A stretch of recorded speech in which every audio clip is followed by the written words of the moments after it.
Welcome, everybody. The board already I called the meeting to order earlier, and the board went into executive session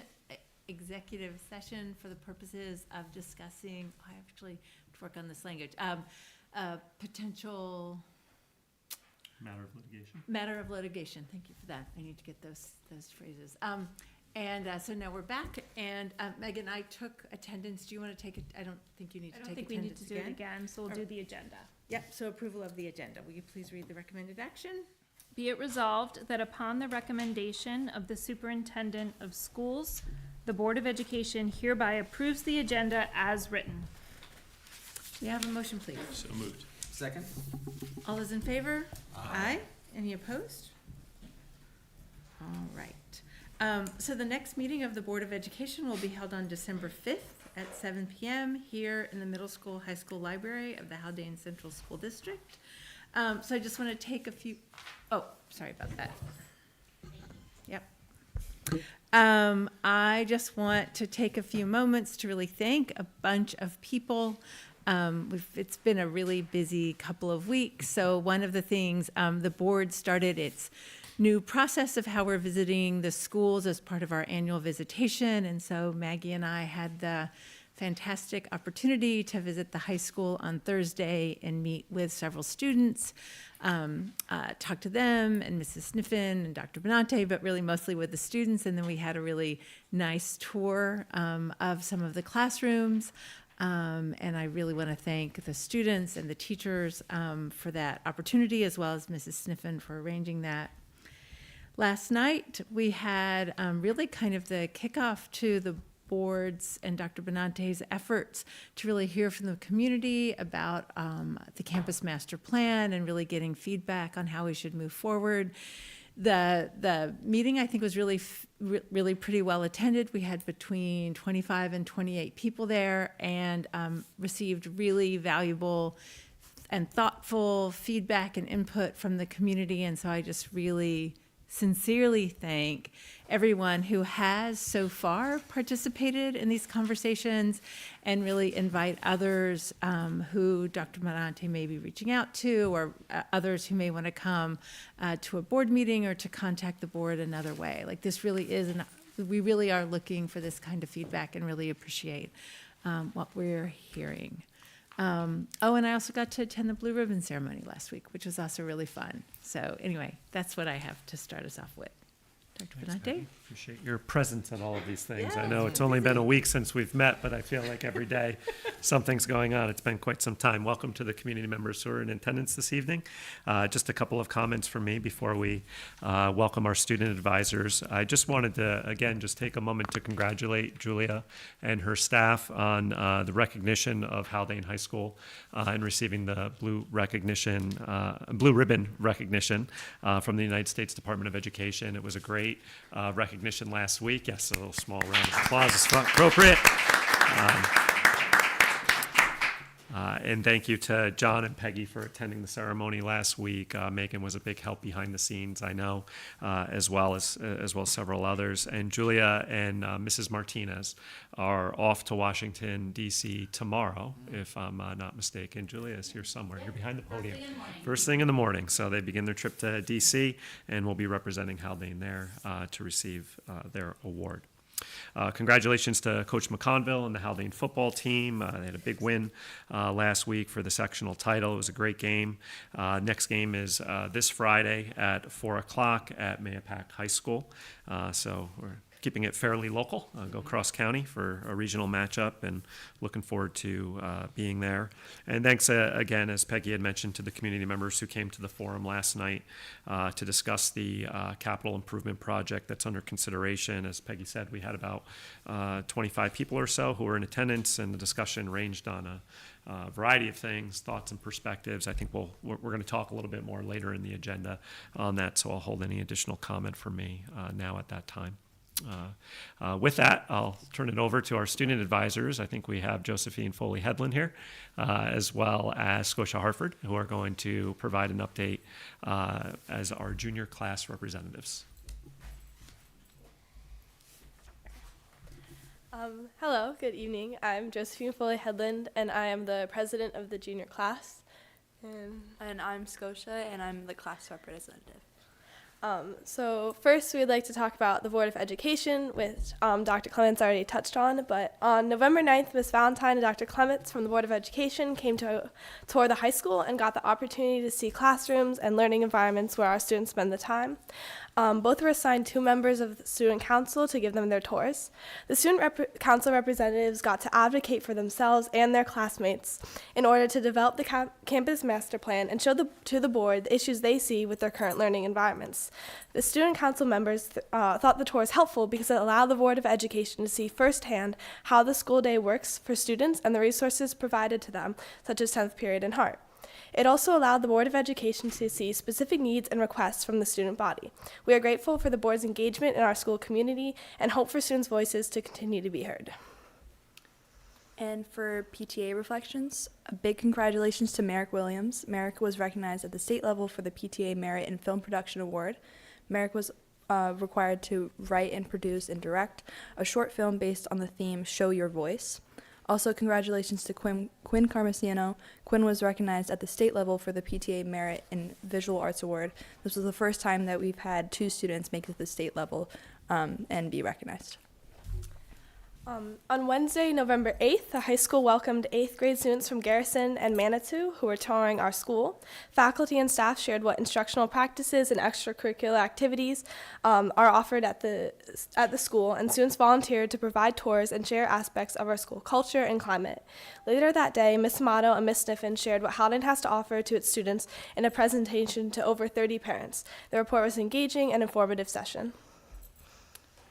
And in celebration of being recognized as a Blue Ribbon School, the high school had an assembly at the end of the school day last Thursday.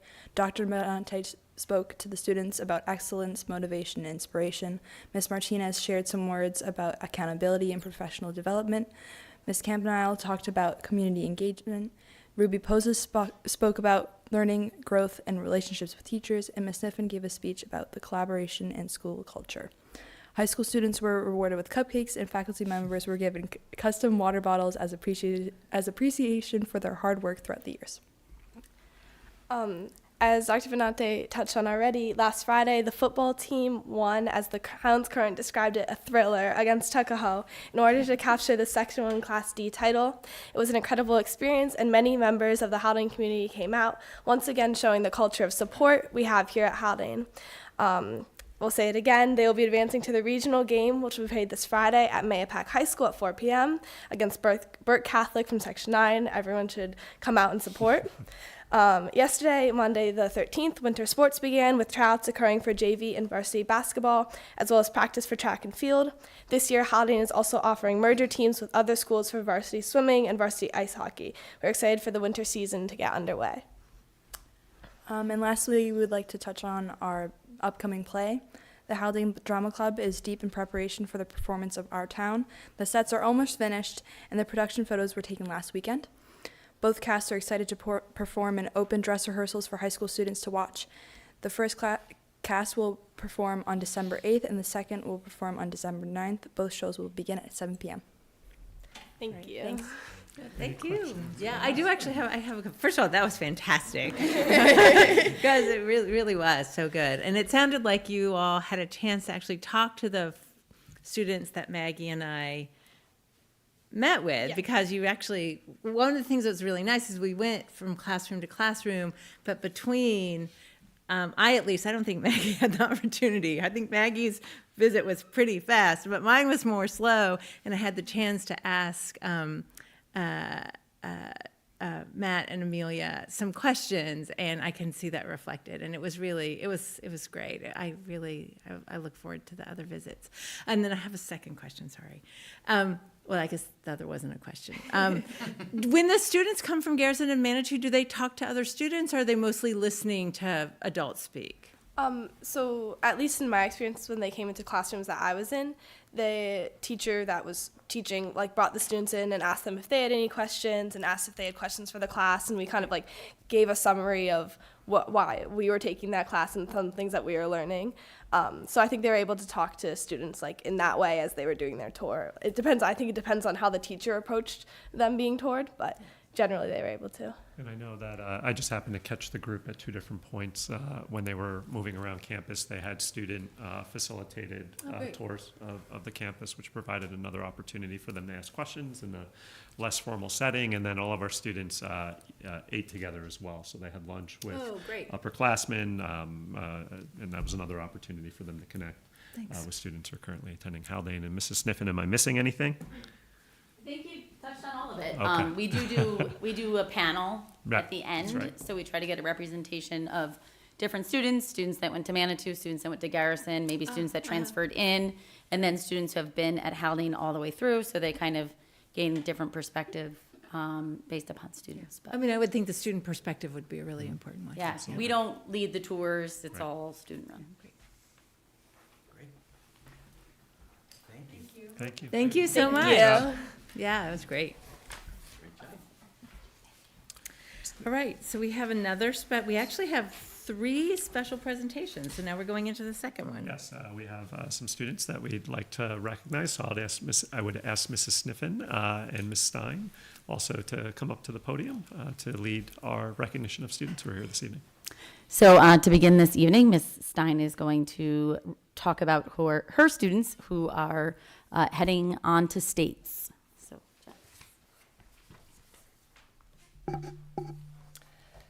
Thank you, Dr. Benante and the Board of Education. I would like to thank you tonight for taking the time to recognize 2 of Haldane's finest music students tonight. Both Robert and Delia have achieved some of the highest recognition in New York State. Robert, a junior, has been selected to be a member of the NYSSMA, the New York State School Music Association Symphonic Band. He was chosen based on his excellent performance at Solo Festival last spring.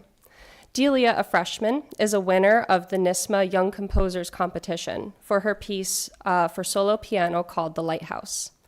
Both Robert and Delia will travel to Rochester, New York to participate in the NYSSMA Winter Conference, the first weekend of December. Robert will rehearse and perform with the All-State Band at the Eastman School of Music, and Delia will perform her original piece at the Rochester Convention Center. I am incredibly proud of both of these young musicians and the bright futures ahead of them. So I'd like to welcome up Robert and Delia to congratulate them on their special achievements.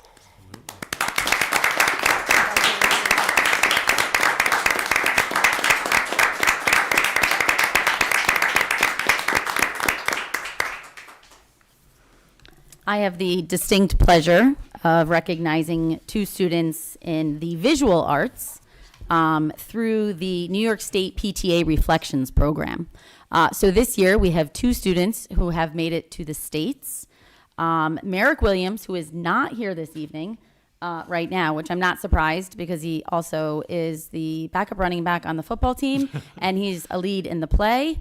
And as you heard from, I believe, Scotia, his award is in the area of film and production. So congratulations to Merrick Williams to making it to the state level.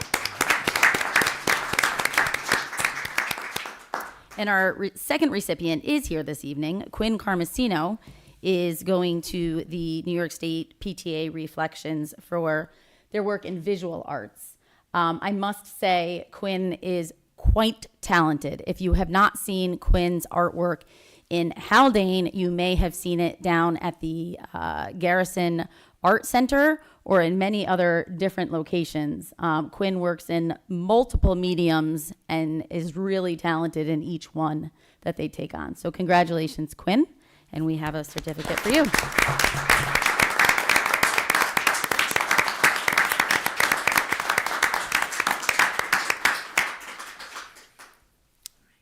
Julia, So thank that's it you. for I me. so appreciate that you and Ms. Stein create the space to recognize our students. And if we can, for Quinn, Robert, and Delia, if we could just take a brief recess, and Megan, if you wouldn't mind helping, we'd like to just take a photo so we can continue to celebrate you and your achievements. So we'll take a brief recess, and we'll just take a photo outside, and then we'll come back. If that's okay. Great, thank you.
actually our fourth special presentation, which is the high school and athletics detail report.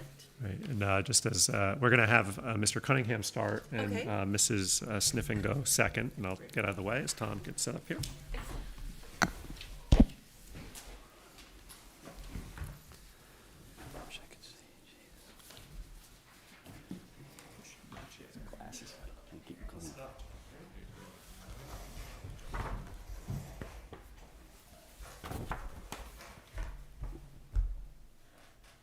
All set? Well, good evening. I just want to say thank you for the opportunity tonight to discuss athletics here at Haldane. Just a quick little intro there, as you can tell.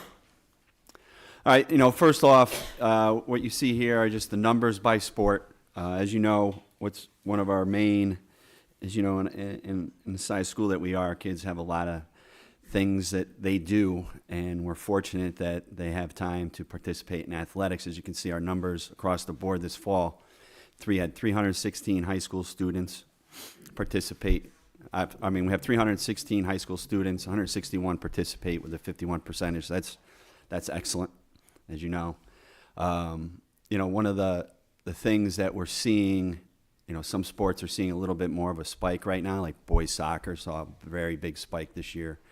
Across the board at all three levels. Volleyball also had a nice spike in numbers. The exciting thing is the merger with Croton. We had two swimmers this year with Croton and Hen Hud. They did a nice little a staff recognition day. So we had two teachers that were recognized by our two swimmers, and we went over to the Yorktown pool, and they did a nice little presentation, and I got to, introduce the athlete with the staff member. So that was kind of nice that, our merged teams did do a little nice recognition. So across the board, we had 36 seniors this season with 22 boys and 14 girls. Just across the board, this is kind of a recap of our whole season. I'm not going to go, line by line here, but as you can tell, as you know already, varsity football is still continuing. Boys soccer, unfortunately, had a tough semifinal loss in a great game. I think it should have been the final, personally, but it was a really, really good game, hard fought. Cross country had two runners qualified for the states, which was this past Saturday up in Vernon, Verona, Sherrill High School. So it's a three-namer, So I spoke to, I didn't get a chance to speak to Silas, but I spoke to Owen the other day. He said it was a great experience, as you know, for the first time doing something like that. Two first-year runners, so the future looks bright for them. Across the board, with, again, we talked about the mergers. Those are your records across the board. I think the key that we look for, or I know the key, is, everybody, we wanted to have a positive experience. And I think that happened this winter. I'm pretty confident that, our kids fought hard no matter what was going on during the season. So it was enjoyable for me, to be honest with you, to come back and to see, the participation and the excitement for athletics. Just any questions about athletics before I move on to, okay. Basically, just a quick overview of the physical education program. As you know, upon our main goal or philosophy is upon completion of high school, our students have the ability, knowledge, and resources to live a physically healthy, active lifestyle. The focus is to introduce new areas of studies for students at all grade levels. One of the things this year, our staff always goes to a professional development day on what's the day? Election Day, thank you. On Election Day down at White Plains. So they try and come back with a few things. So this year they actually are going to introduce, it's called non-contact rugby. So they're going to have a group come in. Yeah, that's what I said. It doesn't really. So Tony Caldiero is currently working with the contact, and they're hoping to come in the first week of May to work with our grades 8 through 12. So that's exciting, obviously. Areas of focus, elementary, primary grades, movement education, basic skills in individual and team sports, a key as across the board, K-12, intro to fitness and wellness concepts. Upper elementary, more lead up in individual sport activities, but also continue on with a little bit, again, the fitness and wellness concepts. Middle school, wider range of curriculum, take a scaffolding approach. Focus is to have authentic game experiences and develop strategy. Now this is where your wellness activities are introduced, such as yoga, hiking, and the fitness unit. High school does a great job, focus for a higher level of thinking and strategy. Start to introduce local resources such as hiking, so the Stony Point, Bull Hill, and Foundry. Kayaking, which is the senior trip that they do right the first Friday in September, and then yoga is also introduced. The fitness units, a little more of a higher level taking place, especially in our fitness area with, using the weight room and other things. I know that Joe goes into great detail on how to design a fitness plan and things that you can do to improve yourself individually. He does a great job with that. And then adaptive physical education, we're implementing an adaptive program to allow students the opportunity and a specially designed program for developmental activities. So we're, hitting, I think, one thing I do have to say, it's just a side that's not on here. I've been to 2 other districts since I left here, and this is one of the better physical education programs around. They do a great job. And I think, you don't realize that until you leave something, and I tell them that all the time. They're always looking to get better. So we're lucky to have them.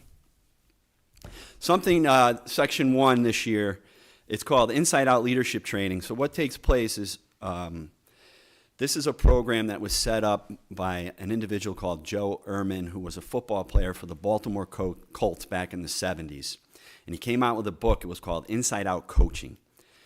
I read it about 7-8 years ago. And so when I got back into Section 1 this year, Section 1 is now paying for ADs to take this Inside Out Leadership Training. They started it last year, so a lot of the ADs from last year already took, it's called the 1.0 training, so the beginning phases. So right now I'm in 1.0 training. So what it is it's a monthly meeting. I'm doing 4 sessions. I've done 3 of the 4 so far. And what it is to work on, as you can tell, it's the trainings to provide measurable steps and strategies, a connection to a supportive community of like-minded leaders, and ensure a more positive experience for student athletes, coaches, and for me as the athletic administrator.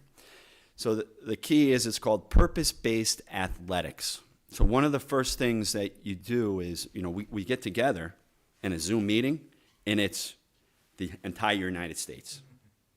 Okay, so it's me in New York.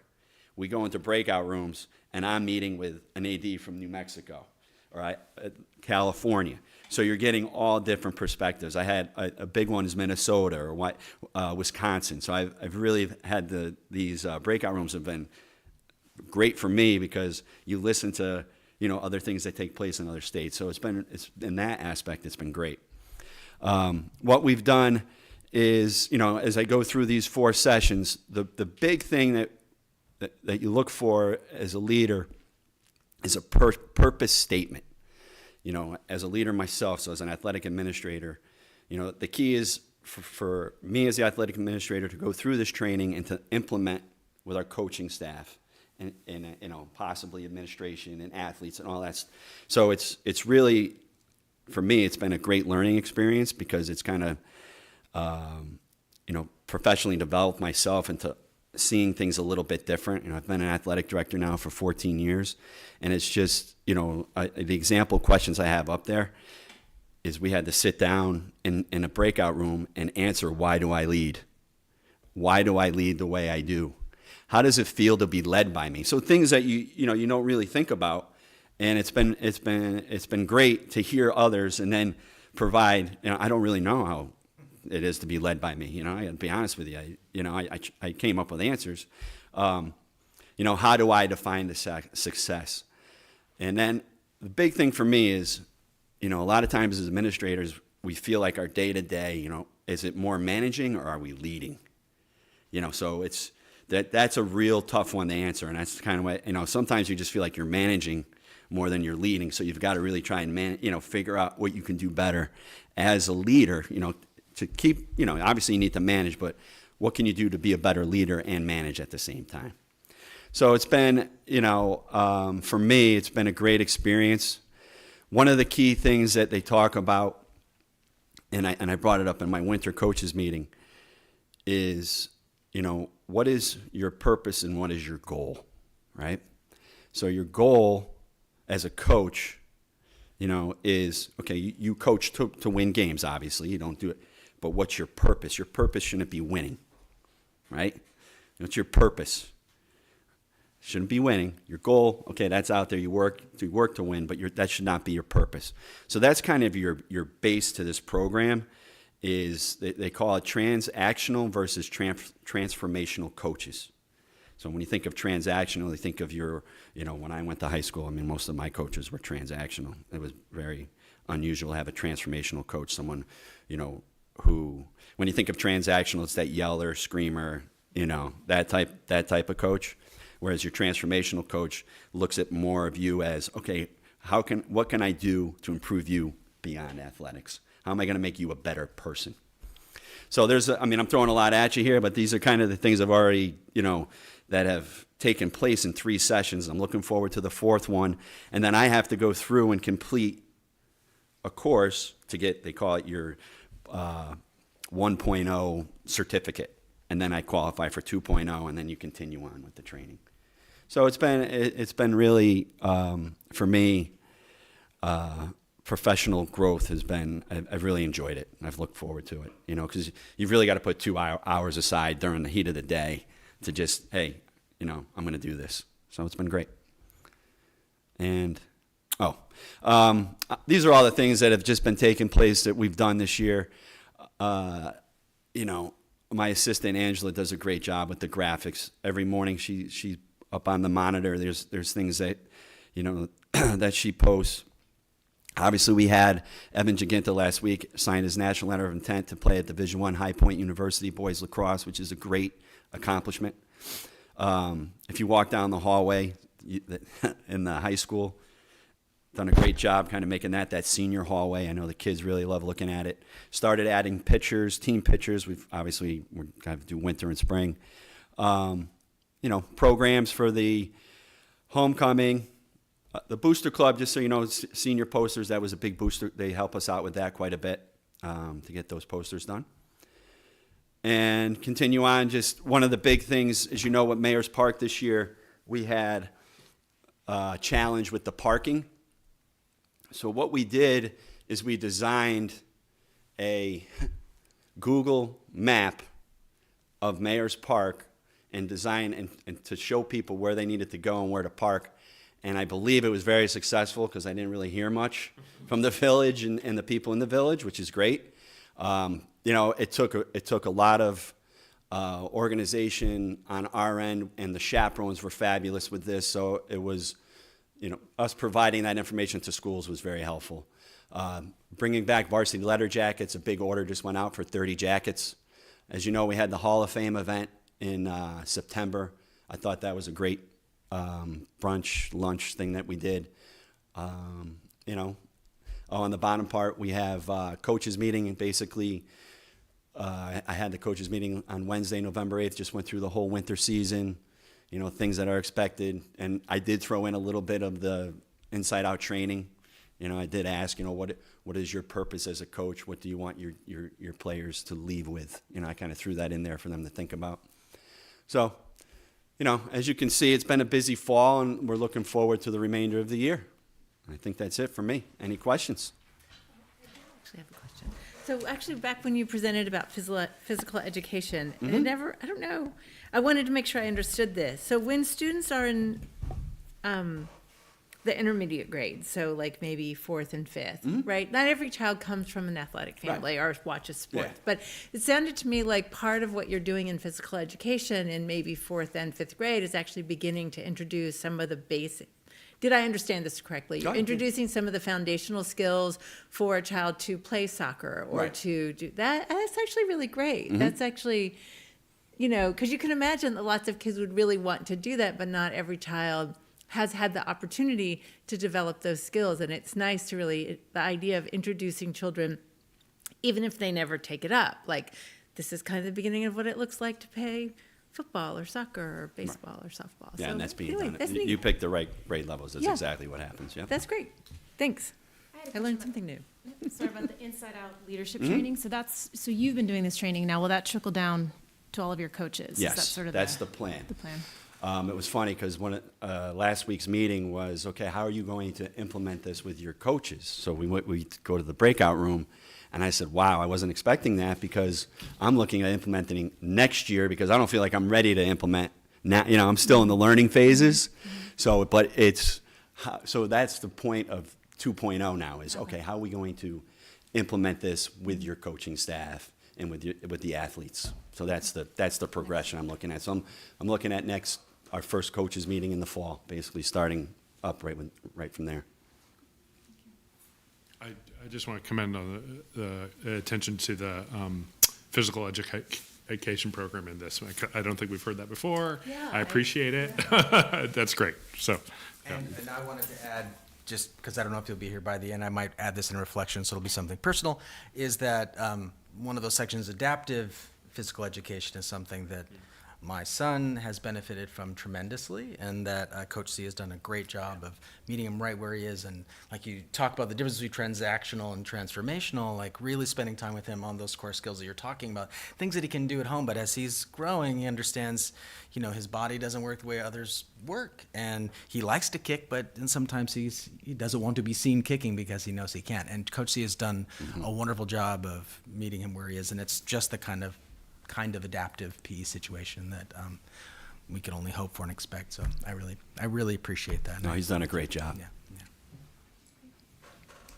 I appreciate the distinction between a transactional and transformational coach. And again, we've all had experiences where Everybody appreciates that. maybe That's kinda why I threw that in there. we've all had experiences, maybe and continue to, in seeing our kids play, where some experiences are more transactional in nature and some are transformational. Would you say the goal through the Inside Out training is to for all of our kids to have a transformational experience through their participation in athletics here at Haldane? Is that Yeah, that's the realistic? goal. That's what I believe is the goal, yes.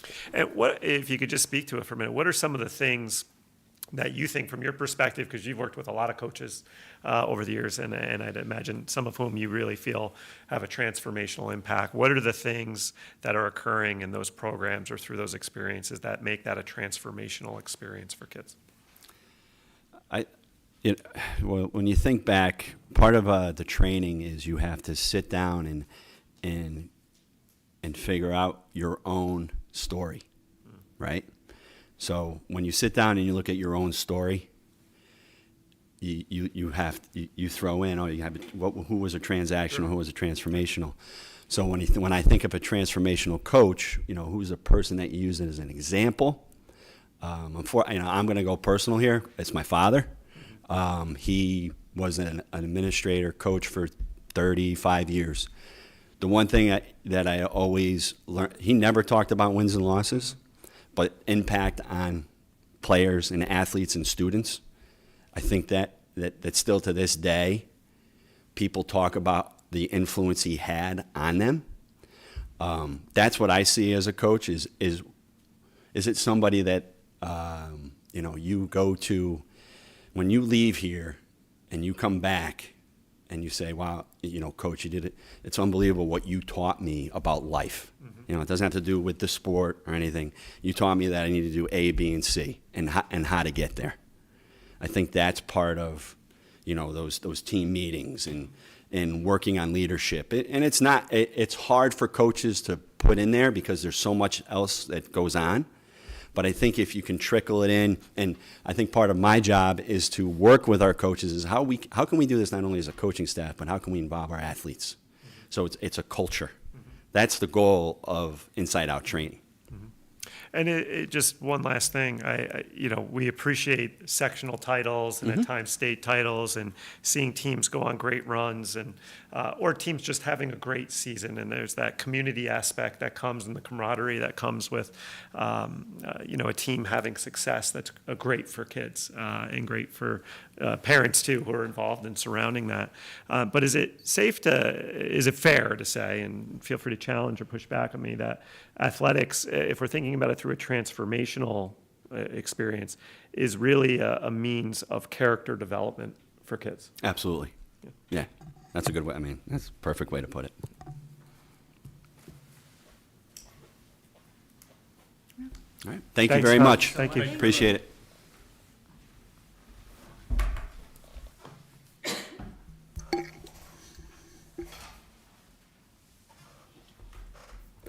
Mrs. Sniffen. Thanks. Well, welcome to the 2023-2024 high school report. This evening, I am just gonna, I guess I just have to do a little bit on the blue ribbon ceremony, just a couple pictures and highlights. It's the last time we'll talk about it. But I will also dive into my building goals. I have 3 specific building goals that tie right back to the strategic coherence plan, keeping in line with that. So I'll share those for you. For each of those goals, there are some action steps that have already taken place, or potentially action steps that will take place. And then measuring success of those goals. And what are the things I'm looking for over time, over the course of a year, to determine if we, not just me, have been successful as a building. So with that, as you've already heard, Nancy and I leave first thing tomorrow morning down to Washington, D.C., which we're excited. Similar to what Tom was talking about, hearing from other states and hearing from other regions in the country, the blue ribbon ceremony allows for that to happen. We'll spend all day Thursday, in breakout groups and breakout sessions, hearing what's going on in other regions and other areas. There'll be guest speakers. There's different authors who present on best practices. So we'll take the time to either go together or split up into the different workshops that take place down there. And then Friday is actually the full ceremony. They always talk about who the guest speaker will be, and everybody is like, who's it going to be? There hasn't been a ceremony in quite a few years because of COVID, so not so sure who will be there. But I do want to thank Janine, Megan, and Christy for ensuring that the ceremony at the school went off without a hitch. I attempted to try to paint that white H there, and I was told to step away, that I didn't have a steady enough hand to do that, and I wasn't even allowed to touch the cupcakes. But it all looked great, and I appreciate all the support in that. And again, Peggy and John, thank you so much for coming. I thought having Ms. Campanile there was wonderful. Nancy and Ruby all did a great job, as well as Dr. Benante. So thanks for that. So our mission, we are committed in the high school to ensure that all students are healthy, they are safe, they are supported, they are challenged, and they are engaged. This was a picture I took at Model UN, and I just kind of think it speaks to all of those things. They were there and they were engaged in a process. Their minds were challenged tremendously. They were there supporting one another. They knew they were safe. They had supervision. They were in a hotel where we were there, and they were happy and they were healthy. So it's a great picture for our mission, I believe. So my first goal this year relates to strategy 1 in terms of overseeing the vertical articulation of content and skills, rigor, the academic, the curriculum strategy. And as many of you know, over the last few years, we've been implementing the seal of biliteracy. And New York State a couple years ago came out with the seal of civic readiness. It's more daunting of a task to take on than the seal of biliteracy in terms of how students can accumulate points to show that they are, in fact, civically minded and civically ready. There's civic knowledge and then there's civic participation. It falls into two separate categories. So you need to look at each student as an individual and ensure that they've been taking either coursework or participation in community service events, participation in different clubs, to ensure that they're civically ready. So some of the things we had to do, this is hyperlinked so that you can go into this document. You should all have access to it. This is the Haldane Handbook and the work that we did over the summer, and we actually started it a little bit last year, but this process needs to be approved by New York State. So you have to go into a portal, you have to update, you have to ensure that you're meeting all of the criteria that New York State has set forth for your seal of civic readiness. I'm happy to say, this would probably be one of the action steps in terms of I've accomplished the mission of having our handbook approved by New York State. On October 26th, I received the notification that we may move forward this year with our current seniors, backlogging data to allow our current seniors that qualify to receive the seal of civic readiness. We've been reviewing a lot of the teachers' work that they did over the summer. Teachers put in for summer curriculum hours, as there are different projects and rubrics that need to be designed at the culmination of a unit or at the culmination of a course. At the middle school level, actually, there's a piece that is done at the middle school level that we also have brought Ryan McConville in to be part of that. Is it Merrick? Yeah. I knew it. I said he's going to be here. We also need to ensure that families of students and faculty are aware of this process. So at 9-10 Parent Night, we started the discussion. Jackie McGrath presented and spoke a little bit about the seal of civic readiness and that we were rolling this out. We also have to create a data tracker system. This isn't something that New York State gives you, it's something you have to self-create. So each child needs their own tracking system to ensure that they are receiving a total of 6 points. 3 must be in knowledge and 3 must be in participation. So it's a little bit daunting. How are we measuring success in this? The first one I already talked about. The second one is the grade level tracker. I removed the names of the students from here, so if you choose to, you could click on this and see what level of detail goes into tracking this data. And it naturally allows for vertical articulation, right? We're always talking about how do we know that our curriculum's aligned? How do we know that it's aligned? You know, this naturally allows for that to happen in terms of looking at civics, right? So you can see that by looking at the tracker. And my goal this year is to at least have 25% of our seniors graduate with a seal of civic readiness. The bottom here, what you see, and you've seen this before from me when we talk about credits and how do you graduate from high school. And what you see is, you know you need 22 credits to graduate. Currently, you know you need 4 Regents exams to graduate, and then there's a pathway. And the pathway can be a seal. It can be the seal of biliteracy, it can be the seal of civic readiness. And I don't know if you've been watching the news, but just today, it could have been yesterday. Monday, yeah. Today or yesterday? Yesterday. I lost track of days. The Board of Regents is looking at the Blue Ribbon Commission, which, separate from Blue Ribbon Award, is the commission in which they're looking at graduation requirements. And they've narrowed it down to 12 different components. And it doesn't mean that everybody has to meet the 12, but we're closely watching what the Board of Regents is going to vote on and how this bottom gets adjusted. But right now, that's still what we're working off of as of this moment. Most of the Haldane students graduate with 5 Regents exams being passed and then the credits. But again, the seals can be considered one of the pathways. A pathway can be a 5th Regents? A 5th Regents, Okay. yep. So then you would have a Regents diploma in humanities or a Regents diploma in math science. There is also a seal of the arts, which we haven't yet tackled that one yet, but it is out there. My second goal was using data and using data to inform instruction, which is strategy 4 of the strategic plan. So I looked at this, and I would say I have 3 different components that fall into my goal around data. One is the use of NWEA.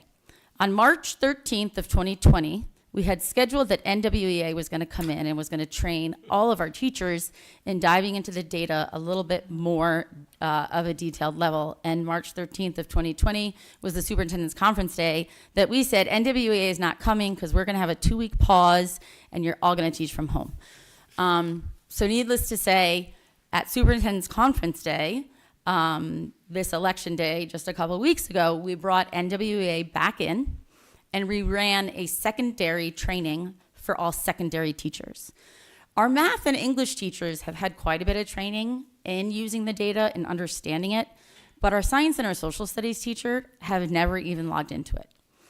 So it provided them an opportunity, sitting with the science teachers and listening to a physics teacher or even the chemistry teacher, analyzing a student's math growth or areas in which the students are struggling in mathematics was very rewarding. And then to see the math and the science teachers working together with the data, knowing the students so well, you really can see how the data through NWEA can help inform their instruction. And so this was a great day and time well spent. So those conversations are continuing. As a matter of fact, this morning I met with a science teacher. We were looking at the math data to help inform whether it's placement when we're triangulating our data to look at students, or whether it's areas of growth or areas of strength. Second, in terms of data, this year we were able to, I think my elementary mind was one of the things that helped this happen.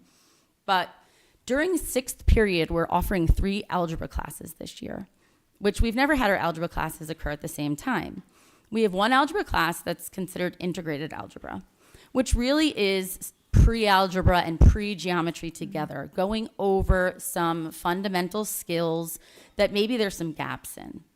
We then offer algebra, Regents level, and then we have algebra with lab, which also ends in Regents. But if we're appropriately using our data, and we're looking at different units of study, and we're seeing students maybe with strengths in some areas, the grouping can be flexible. And students can move in and out of classes because it's all during the same period of time.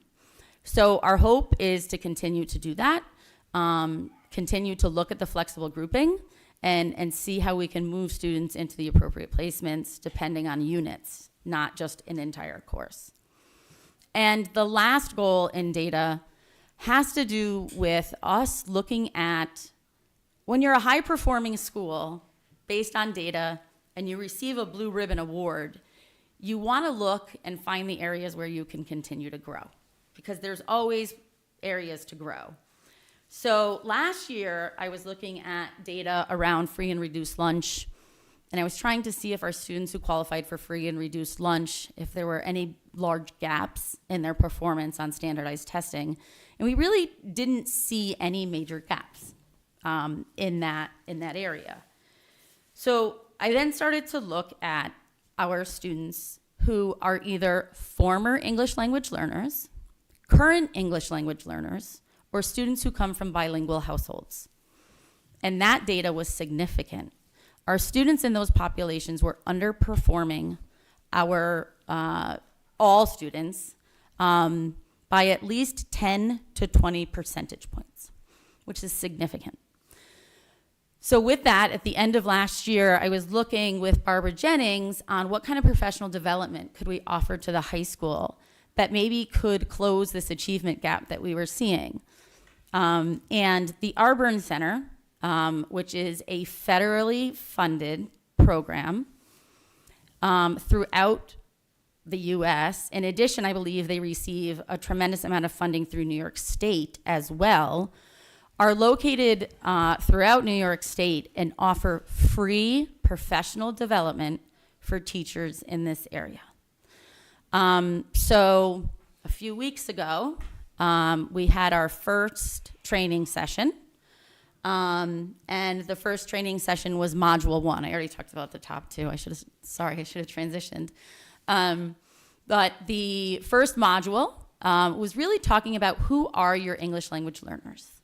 And what does it mean to be an English language learner? How long are they in the program? How are they identified?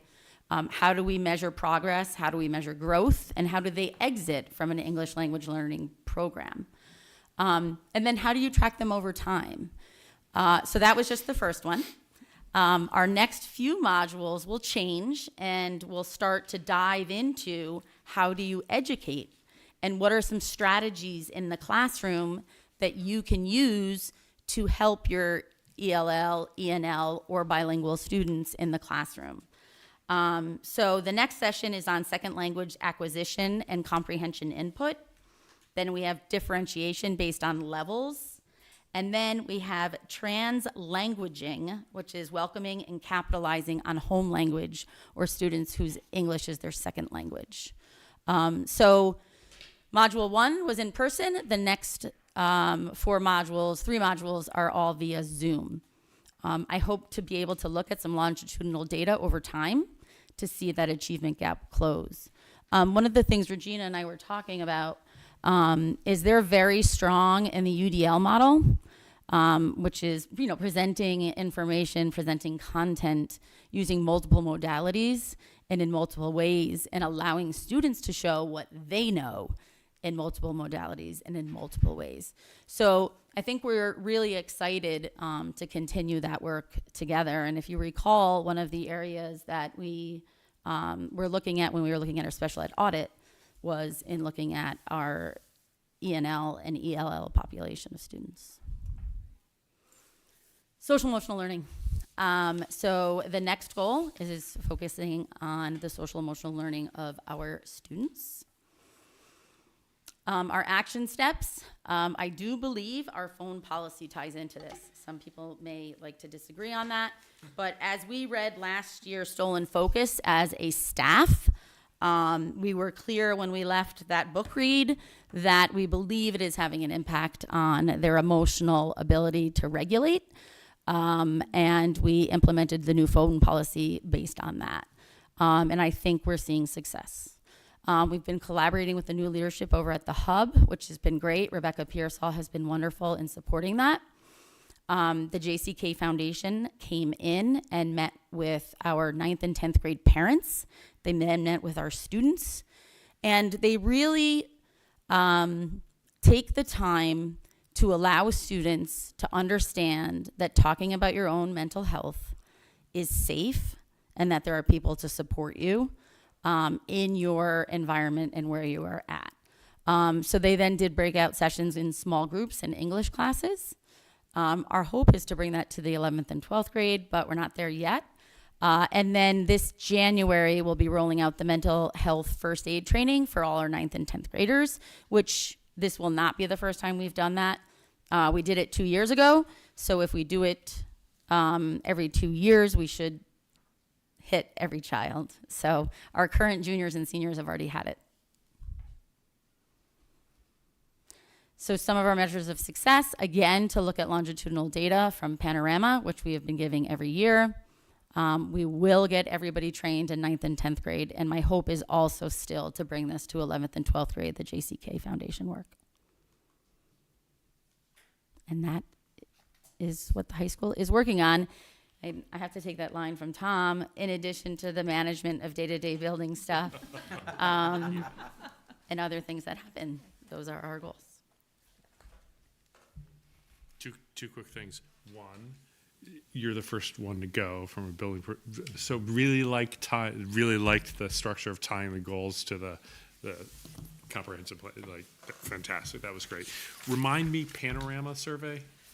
So that's the survey that the students, the parents, the whole school community does at the end of every school year. Yeah.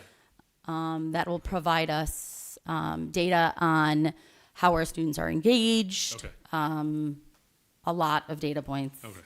to look at growth over time. Yeah, our school climate survey and what we Climate did last survey, year. okay, Yeah, fine. Sorry. yes. But If I it's run said by climate Panorama. survey, Yeah. Yeah, just a climate different- survey was the vendor. Yeah. phenomenal. Produces And it was great. administered, yeah, with the students and the staff last year. Really important. Yeah, great to have that longitudinal data. I didn't really consider that would have fallen in social emotional learning, but I guess it does from an engagement. Do you connect with your teachers? Do your teachers connect with, okay. Yep. Cool, thank you. So the seal of civic readiness. So my memory is that the seal of biliteracy, you didn't have like necessarily ambitious goals for like how many students would get a seal of biliteracy. What motivated you to say like, I want 25% of our seniors to graduate with the seal of civic readiness? I really want 100%. But, Not a yeah. bad goal, but So just like the seal of biliteracy, right now, the criteria we established for the seal of biliteracy is you have to see the coursework through AP level 5. So to be biliterate, AP French 5 or AP Spanish 5.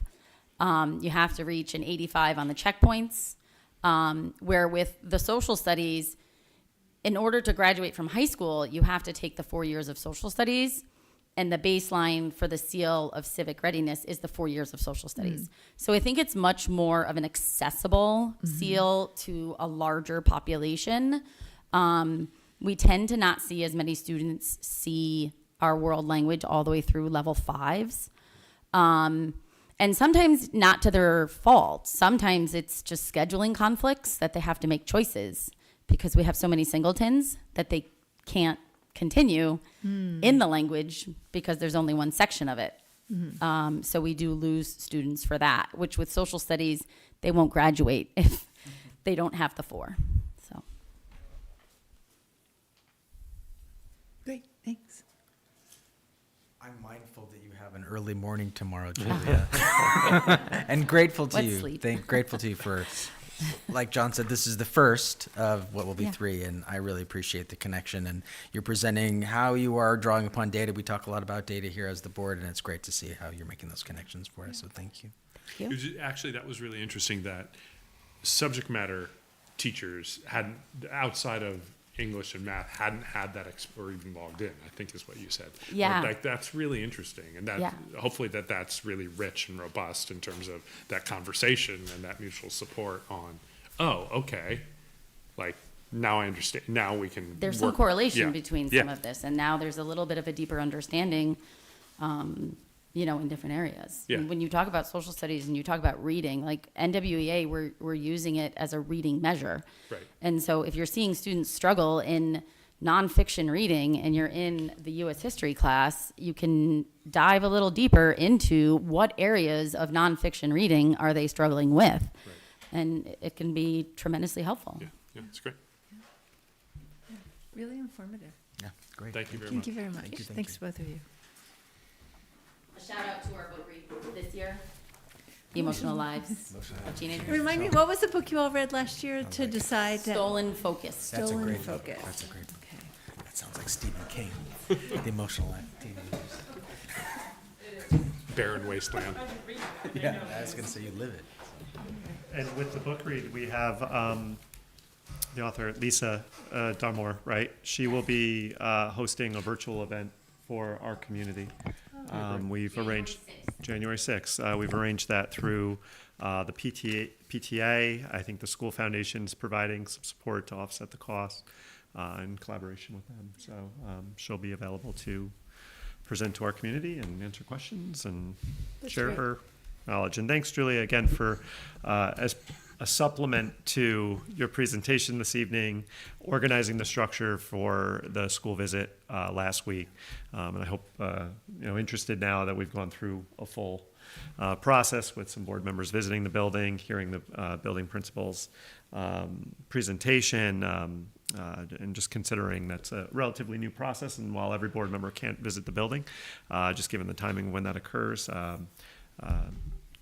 as time goes on, I'm interested to hear your feedback on just having that as an added layer of the process for going into or hearing about what's going on in our buildings each year. Yeah, I mean, I think it's one of the board's goals to sort of develop this process and really collaborate with the administration to really think about how to make it be fruitful and really give the board the opportunity to really see in a more direct way some of the exciting things that are happening in the schools. And I had a fantastic time. And so did Maggie, I could tell from her email. Ruby was destined to show Maggie every classroom, I think I even saw though the schedule 7. only had 5. 7, 8 classrooms. It was great. It was Yeah, I great. got to talk to a lot of really smart, thoughtful teenagers last week through that and a couple of other things, so that was really fun. All right, so we're now at the section of our agenda, which is the first opportunity for communication from the public. The Haldane Board of Education desires and values input from the entire school community. This first public comment session is reserved for comments on special presentations and active agenda items. For those who wish to address the board, please sign in with Ms. Shields and state your name for the record. We ask that you keep your remarks to 3 minutes or less. Disparaging remarks and discussions of district personnel are strongly discouraged. Although the board will not engage in dialogue, please know that we're listening. And we'd ask that you leave your contact information with our district clerk, Megan Shields, for prompt follow-up from either myself, the board president, or from Dr. Benante. Do we have anybody who wants to make a comment? It is. It's on the agenda. Absolutely. Good question. Yeah. Just come on up to the microphone.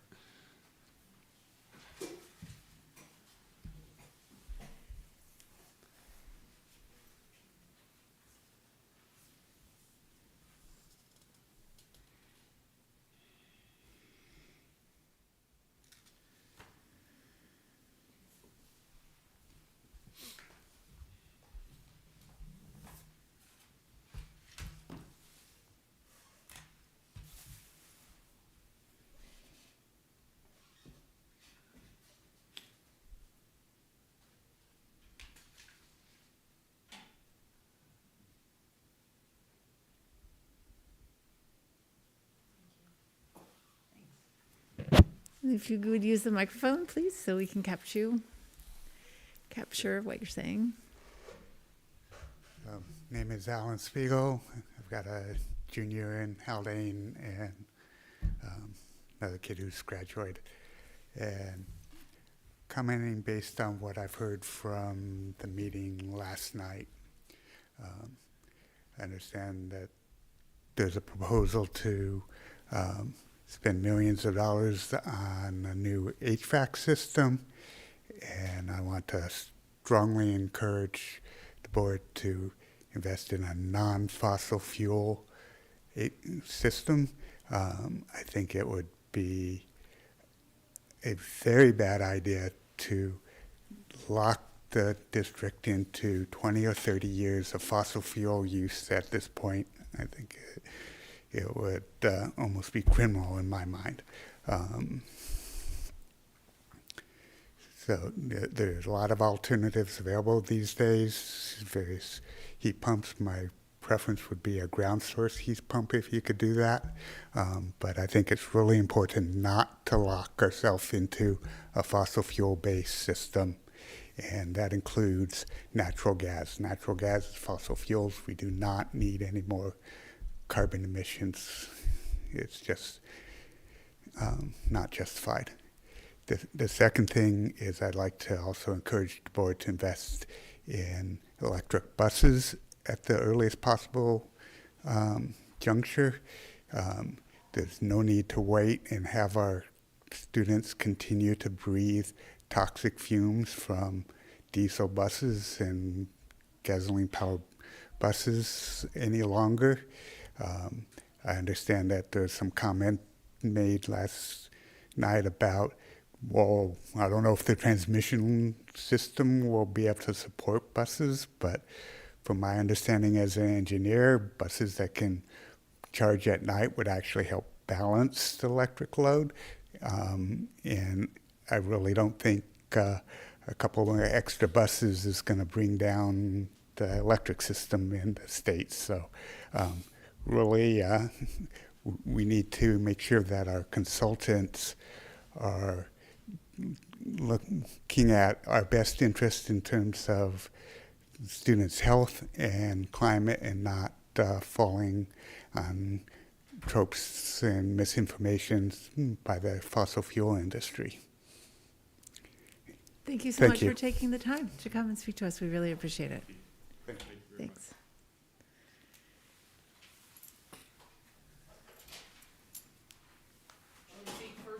That will work. That's a good plan. We appreciate that. Good Might save suggestion.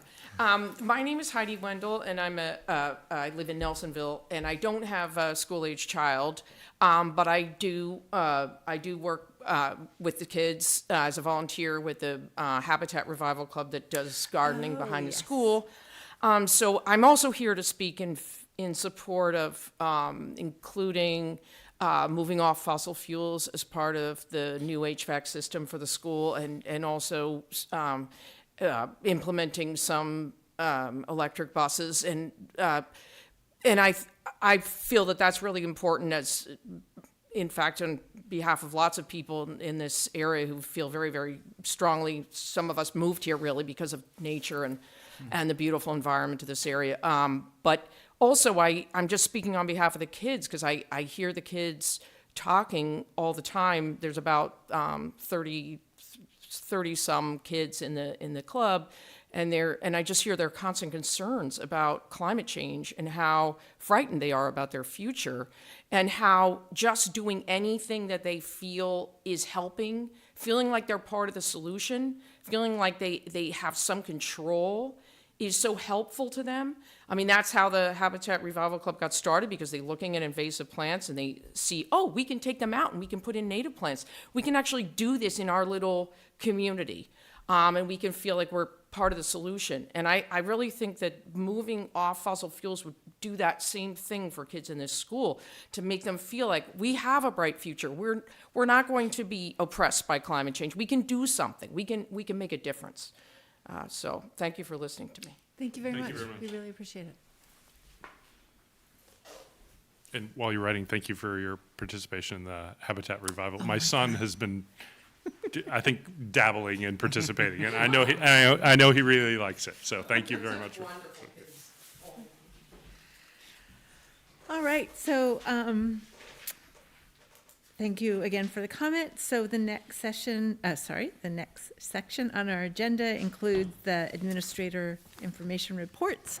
The board thanks all the building administrators for submitting those reports. They're always really a pleasure to read. And now we are going to move into the consent agenda. So I'm going to start with the consent agenda minutes. May I have a motion, please? So moved. Second? All those in favor? Aye. Aye. Any opposed?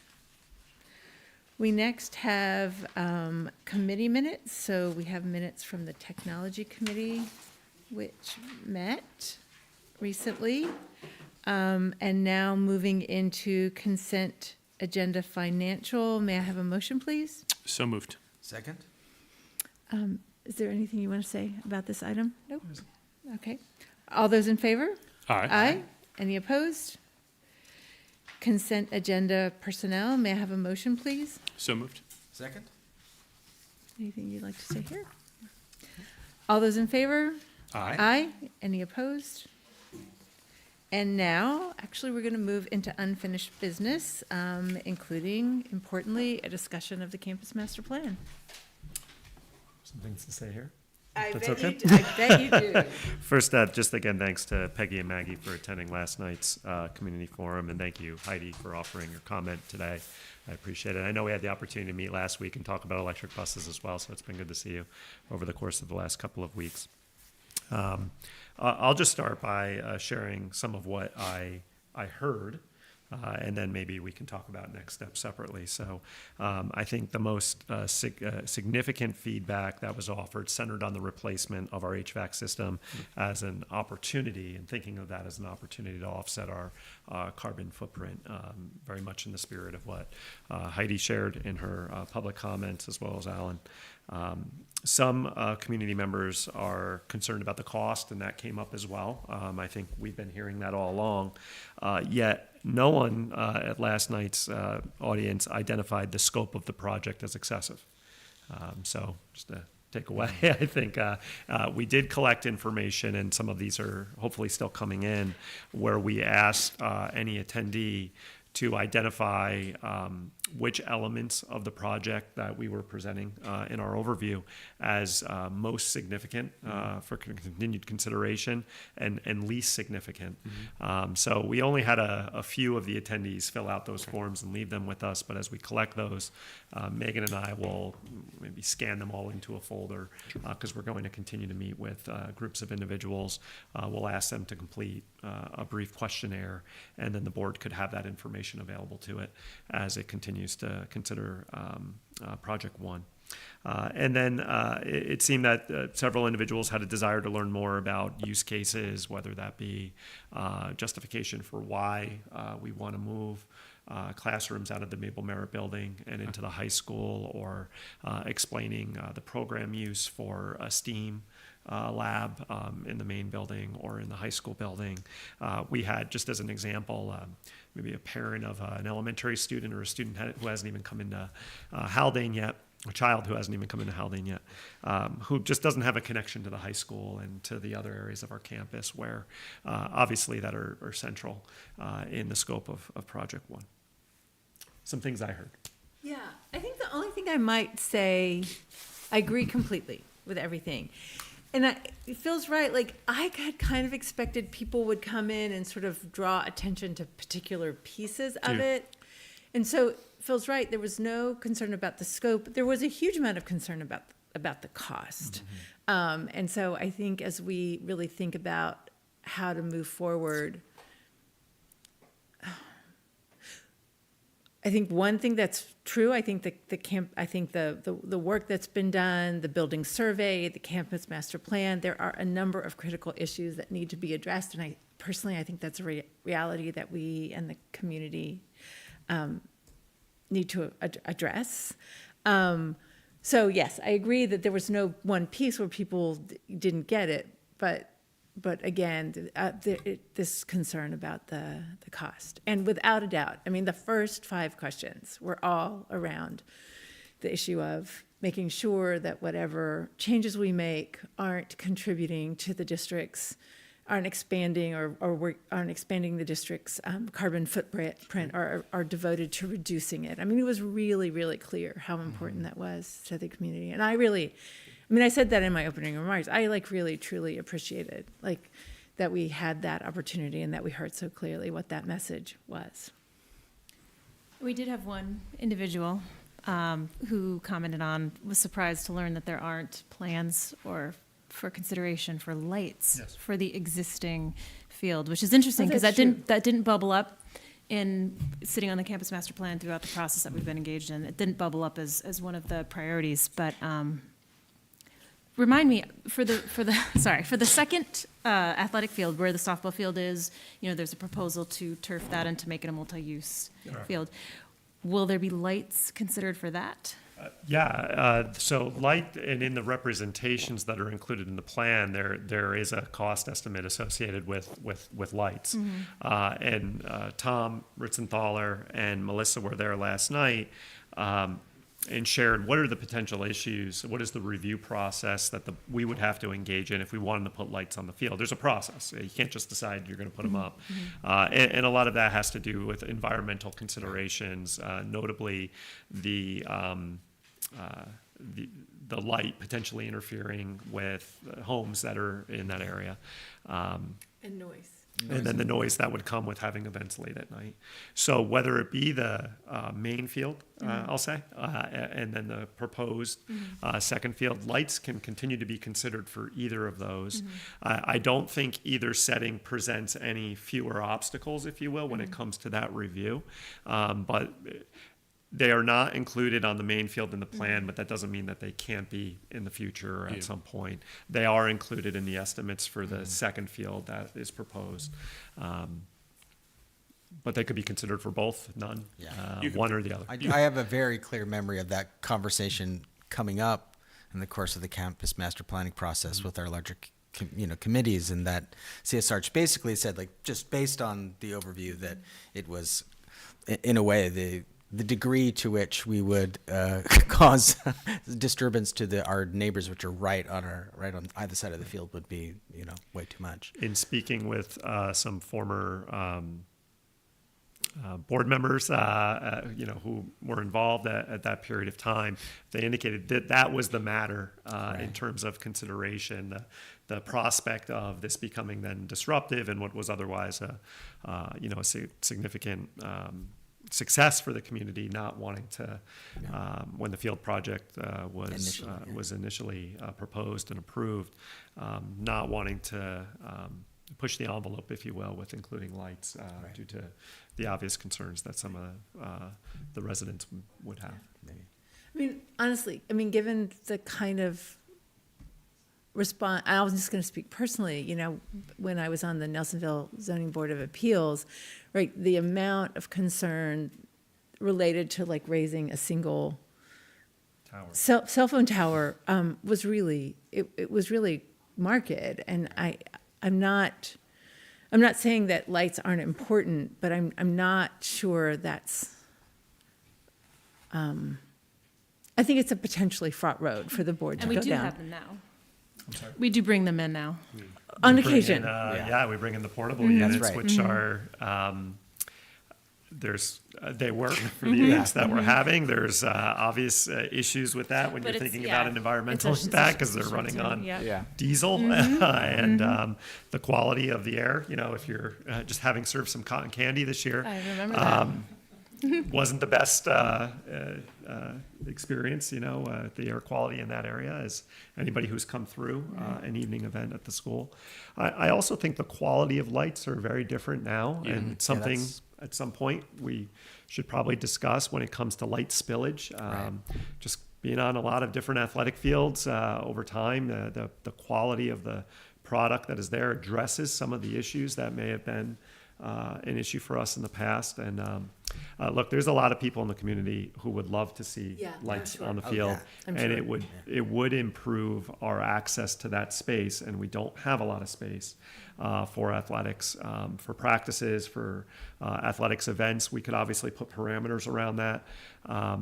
That being said, I think we all understand that the potential issue that it would create that it may create for the residents.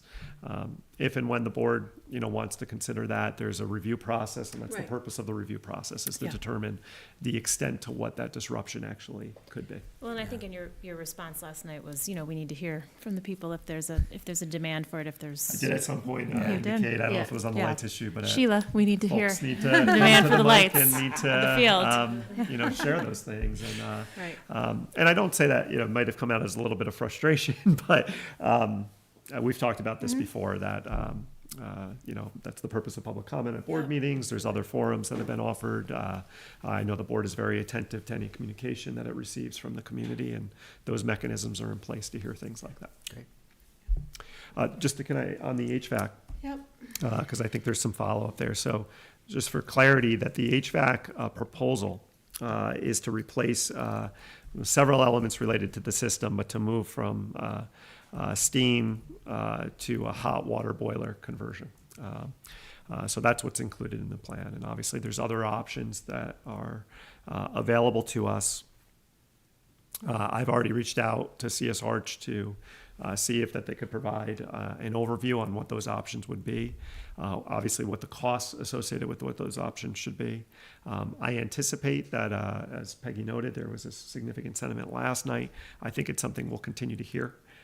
Concern from part of our community about what's proposed and the potential opportunity there to further offset our carbon footprint.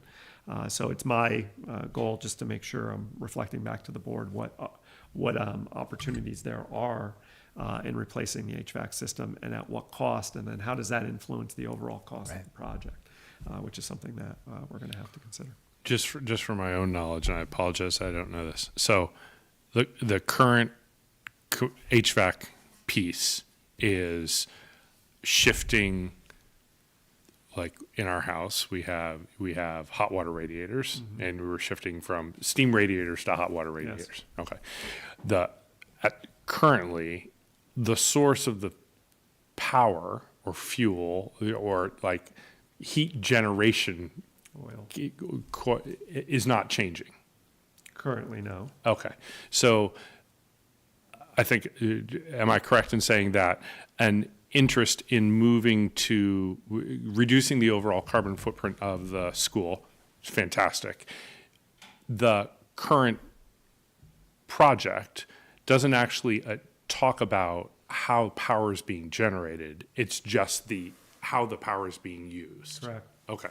So if we were to move to a greener power source, whether it's geothermal or solar purchase or whatever it might be, that is a separate decision and arguably expense. Correct. All right, cool. Thank you. And one other thing I'll just add is I think it was in the early 2010s. Yeah. The district studied this at one point, and the move to geothermal, the move to other systems. Right. And we provided that report and reviewed it with CS Arch at one Okay. point. So it was, I can't speak to all of the background work that CS Arch did on that. I certainly can get that information for the board, and you should expect that of me and of CS Arch.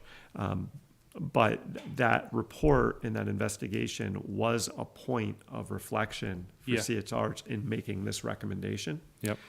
Doesn't mean things have obviously changed over the last 10 to 12 years. Sure. But I know that this is something that the community and the board has studied in the past. Okay. Two other things, just so I'm clear on myself. Air conditioning installation would perhaps not even arguably drive up power consumption. So we're going to be making more pull on some power generating source, whatever that source is. Okay, fine. And did Garrison does Garrison do geothermal? In part. In I don't know part. if their whole system is, Okay. but they did do a conversion. Okay, all right.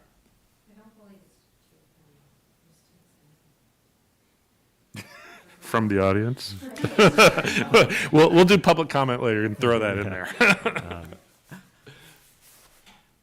So actually, this is going to show my lack of understanding about sort of all the details of a building project. But so going from a steam to a hot water boiler, it's changing the boiler, but still it's putting in a new boiler, but putting in a new boiler that uses the same fuel source that we've been using. I believe so. And Yeah. We're nearing the edge of my working knowledge Yeah, of this. no, I that's just want to make sure I but say the message was really clear that that's an unacceptable alternative to many people in the community. I mean, yeah. Okay, so, yeah. I get that. Okay, so I would take that. I'm not going to speak for the people who were sharing that, but I would assume that would be you're at an inflection point of how you're generating heat or air conditioning for your institution, rather than continuing to stay with your current powered or energy generating source when you're arguably adding more demand by installing incremental air conditioning. Take this opportunity and move to a greener solution. That's, I think, probably what. Yeah. Yeah, okay. Yeah. And at some point, CSR either in public meeting or we will present based on the findings that they present to us, kind of menu options of what the scope of those kinds of projects look like, what the proper way to phase that might be if we really want to make that conversion. I think that's where we're at now, considering the feedback that we heard last night and that I would expect we'll continue to hear over the course of the next few days or weeks. Great. And and just as I think through,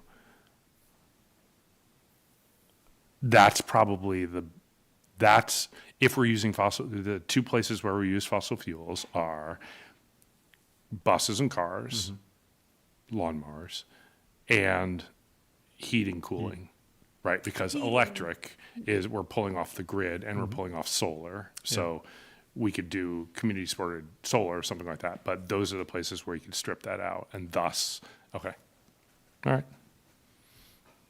And, there's any number of solutions, one of which could be that we focus on buses in the short term, like in the first phase, and since it looks like we may want the scope of what some sort of overhaul might be, would be pushing that phase further down so that we push air into the second phase, perhaps, because we really want to make sure that that's a potential solution is what I'm saying. I think you're on the mark there, and Yeah. some things we probably will have to consider. So the buses, I we've talked about buses here, and we've engaged and are in the process of engaging with Central Hudson on the feasibility study, which is really something we should do because it provides, in conversations with NYSSMA, it provides us with a high level of detail that can be used to guide our actions from that point forward. The feasibility study also includes an examination of our routes, what types of buses we may need, because there's different products, in addition to our infrastructure needs. So an examination of current capacity, what increased capacity we may need. So it seems we should do that before we make any decisions about buses. As it relates to the campus plan and buses, there's an infrastructure improvement item that's currently in Project 2 that likely should be considered in coming into Project 1 because the timeline associated with it, we will have the study completed. We know we're going to need the infrastructure in place. I don't know, and this is something we have to learn is, well, how many buses can we support, electric buses we can support with a temporary infrastructure before we need something more substantive in place. And the campus plan accounts for the more substantive long-term process. So maybe we can bridge a gap temporarily, but I think we all know that's a direction that we're heading in. So I feel we're on the path with buses, with the feasibility study, and that's just the path we should stay on. It's going to take, my understanding is it takes upwards to 6 months to complete the study, and I know a bunch of other school districts were in the same meeting I was where we were talking about feasibility studies, and I'm pretty sure they all requested one immediately after the meeting like I did. So I say 6 months, we'll see, just with the appropriate, I just want to have the caveats in there. As Sean, I think you're suggesting, though, the scope of the project defines some really critical areas, and the HVAC question is something that I think is subject to reasonable scrutiny and further scrutiny on the part of our community. I don't know what depth of information that CS Arch is going to provide and the extent of the review, because I'm not aware of the cost yet, that we're going to need to do as it relates to that specific element of the project. It could take some time to do a thorough review, to provide the ample time for additional community input on just that one thing, and just anticipating that and trying to stay a little bit ahead. And I think we may want to consider, okay, this is significant. This is a significant element of Project 1. Maybe we need to continue to study that, but there's other elements of Project 1 that we know the community is not arguing are important, do not have an impact on HVAC systems, and are important to our community. There's agreement or consensus around the work needs to be done, and we should move forward and proceed to move forward with a scaled down version of Project 1.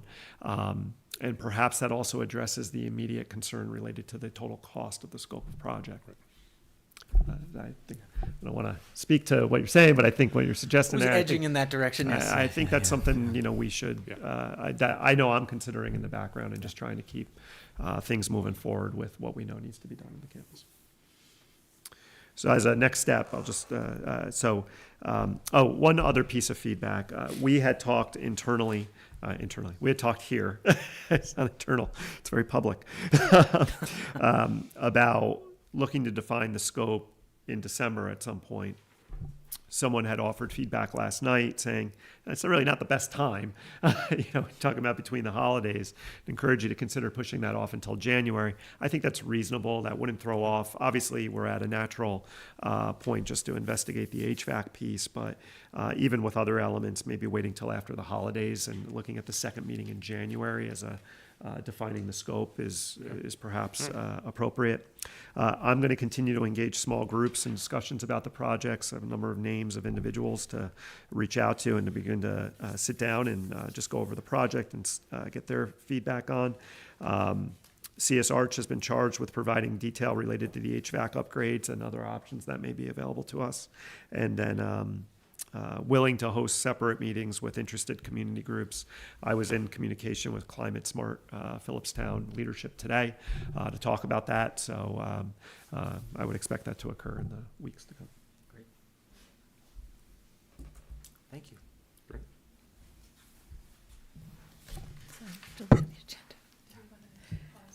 Yes, we and do. I'm sorry. Thank you. If I may, one other interruption.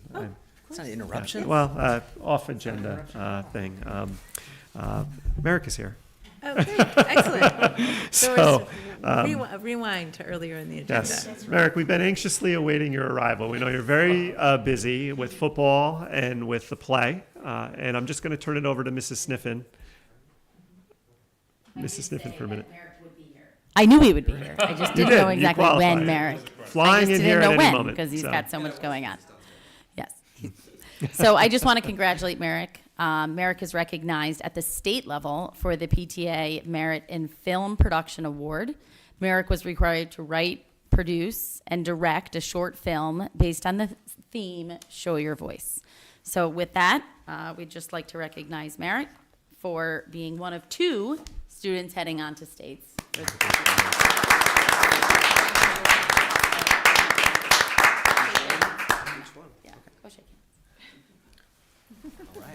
So nice. Watch it. Is it just on the way? Just on the way up. Yeah. I was gonna say I thought we were gonna have a show and we have a screen. Oh, hey, thanks. But you know, she's got all the value. Take your picture real quick. Yeah, sure. Let's do it. Why not? Yeah, That's- please, absolutely. Oh, back here? Oh, yeah. He's my actor. Actors are very important.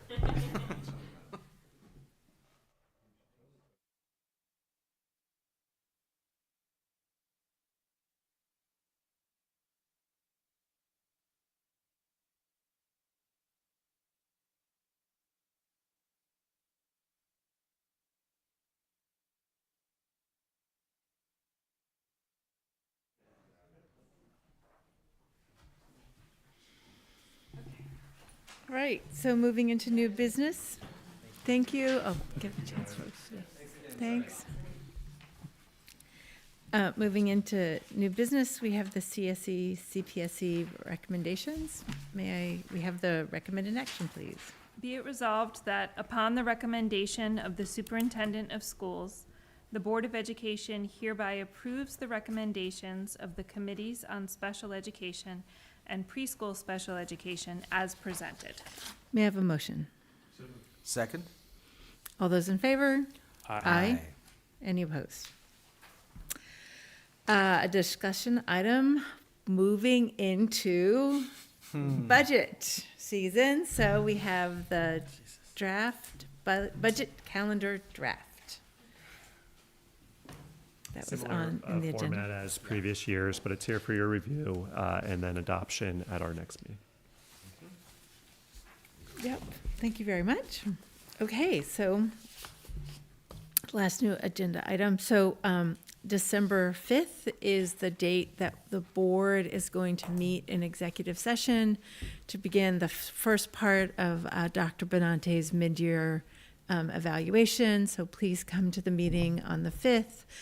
Primarily, right, the goal, typically what we do in the middle of the year is really have a primary focus on the district's progress towards district goals, but certainly feel free to take a look across the superintendent evaluation tool, across those standards. So we'll have a discussion on the 5th, and then Dr. Benante will join us in executive session on the 19th, something. Yeah, something like that. And it might 6 even, o'clock? I think let's do it at 6 o'clock. I think that works. Let's do it before. And Megan, you'll arrange for a place for us to meet. And so now we're at the second opportunity for communication for the public. If there's anything anybody would like to add. All right. Board reflections. Well, while Wendy's here, and she said she works with the Habitat Revival as well. Yeah, so anyway, when I was at the Blue Ribbon ceremony, I had the opportunity to meet with one of the students that's leading that effort, and she gave me a tour of the work that you all had done with the pollinator garden, and it really was just a delightful experience to get to talk to her and really to hear her passion for that work. And like just how really well informed and really clear and authoritative she was in sort of her ideas about what they were trying to accomplish and what they were trying to do. So thank you for doing that work. It's really important. I just wanted to thank Ellen O'Hara and Ruby Poses for leading my tour of the high school earlier this week. It was, I think Ruby and Ellen took me to, I think, 7 or 8 different classrooms. So there wasn't a whole lot of time to absorb what was going on in terms of the programming. But it was wonderful. It was somewhat of a candid review. I got a little tiny slice of high school life here, and it was wonderful. So I got to see the Mabel Merritt building, a classroom in there, which was crazy, just in terms of the setup. But yeah, and I also felt a little bit of anxiety at one of the English classes. They were dissecting Macbeth in an essay, but anyway, so it was good. I thank you for that opportunity to walk through. It was great. Yeah. Which actually, I think we want to think about, so one of the things in Project One really really addresses the high school. I think we should think about a way to hear from high school students about their experiences of, we did that a little bit informally, but it was really kind of off the cuff, but really, some of these primary issues that Project One is addressing. So moving classrooms out of Mabel Merritt, creating a space where students can eat and, converge in terms of the student center that we're talking about, the increase in, some offices for student services. I think it would be a real mistake for us not to hear directly from students. So if we can figure out a way to do that, Yes, of course. that would be great. I shared this a little bit in executive session, but I wanted to again extend my appreciation to Maggie and Peggy for how present you've been so far this year and how much work that you're both doing, and just acknowledge that I really appreciate your leadership, and I think you're doing a wonderful job, so thank you. Thank you. Dr. Benante. I have no further comments. All right, so I move to call the meeting to a close. May I have a second? Second. All those in favor? Aye. Aye. Aye. All right, thank you to everybody for coming this evening.